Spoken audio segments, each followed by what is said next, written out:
So we're speaking with Dr. John Dreyer, independent consultant, and you have a presentation today entitled Epithermal Silver Veins, Some Thoughts on Their Exploration and Genesis. Do you want to tell us a little bit about the takeaways from this? Yes, the takeaways are that I don't care what they tell you, bigger is better. Bigger vein? What do you mean by bigger? Bigger is bigger systems, bigger veins, longer, wider, so bigger is better. In spite of what everybody says, it's bigger is definitely better.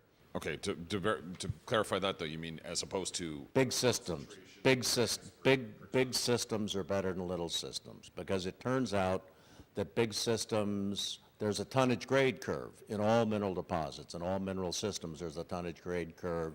And big porphyry copper deposits generally have more high grade than little ones.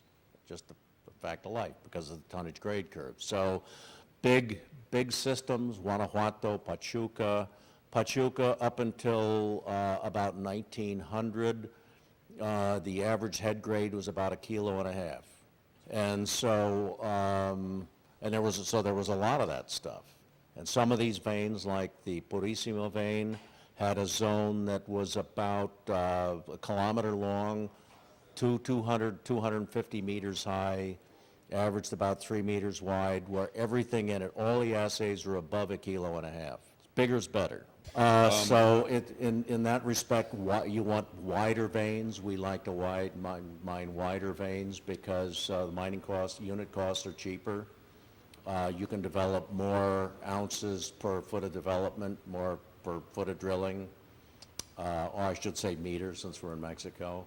Large size is better for a whole bunch of reasons. Your unit mining costs are lower, your unit development costs are lower, and you have more metal, and you have longer staying power. As we all know, there are cycles to metal prices. I mean, you're old enough to figure that out. I've lived through about 5 of them, and if you have a big system, when times get tough, you can collapse back to the high grade, mine that for a few years, and then when prices come back again, you can continue mining the low grade or the medium grade. Right. So the large systems, and the one of the big problems in mining is development.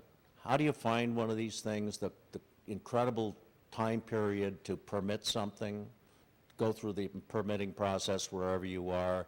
And so if you're already, it's much cheaper to stay where you are than have to go somewhere else. So big district is better than a small district because you don't have to pick up and go. like a Zacatecas or Guanajuato? Zacatecas, Guanajuato, Pachuca. This is obviously a bit of a rhetorical question, but it seems that Mexico is obviously and especially well endowed with silver. This is correct. And this is another takeaway from my talk and Floyd Gray talked about porphyry copper potential in Sonora and Chihuahua and going down to Sinaloa. It seems that the deposits, that the magmatic systems far from the subduction zone, both in the United States, like in New Mexico, eastern Arizona, Colorado, are fundamentally different than porphyry copper deposits. Porphyry copper deposits, for example, these systems, the magmatic systems exsolve maybe 1 billion tons of sulfur, probably 10 to 100 times more sulfur than copper. The magmatic systems that produce these epithermal silver deposits maybe exsolve maybe 1 million to 10 million tons of sulfur. So they're fundamentally different.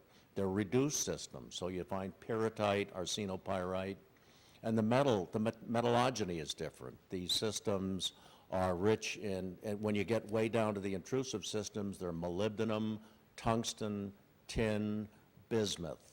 Where historically are the best endowed? Well, I guess we went over that, no? With terms I would say everywhere from, say, the Comstock lode down to southern Mexico.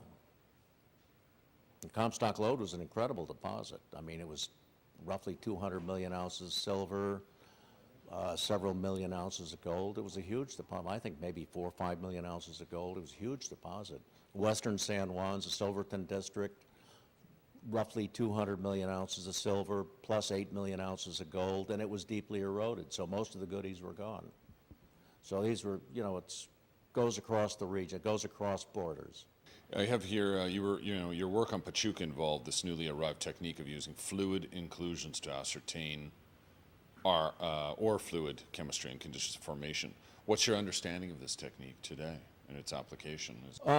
I think it has given people, if you spend enough time, if people spend enough time on a deposit and they really do the basic work, I think it can give people a good understanding of the complexity of the formation of these systems. And I'm going to talk about that today because basically they're vein deposits. So we're looking at fluids flowing in faults.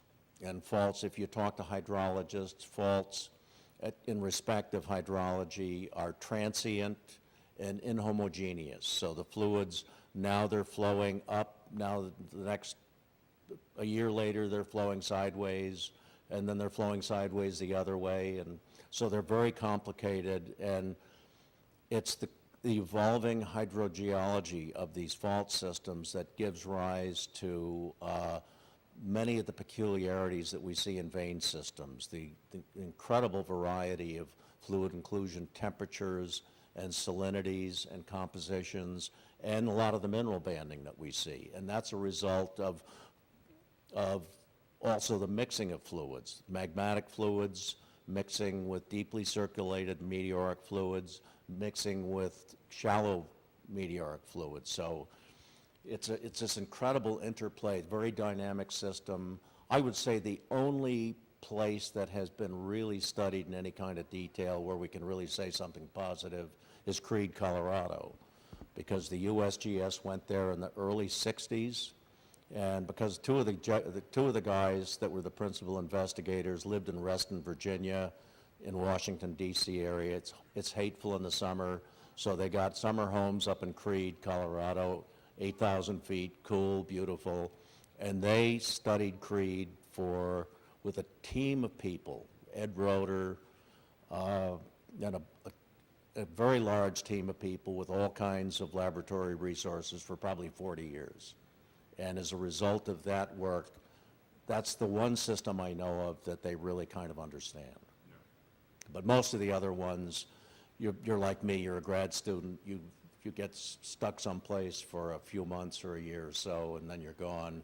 But it takes this ongoing, decades-long effort to really unravel these systems, really think about things, apply all kinds of different techniques to make sense out of this, in one of these systems. Right. Thank you very much, John. I don't know if there's anything else you wanted to add. Well, I think that Mexico, I'm very encouraged by the kinds of discoveries that people have made in terms of these epithermal silver deposits. There have been some amazing discoveries made in the last few years here. Did you just hear the Los Gatos one? Los Gatos, the project that, I can't remember the name of it, the one, San Sebastian, I think it is, that's out in Durango. These are tremendous discoveries. Juanicipio, tremendous discoveries by basic geologic methods. Nothing fancy, just going out there, mapping, sampling, rock and hammer, figuring out the stratigraphy, figuring out the structures. That's it. 3 yards in a cloud of dust. Woody Hayes football. Right. Thank you very much, John.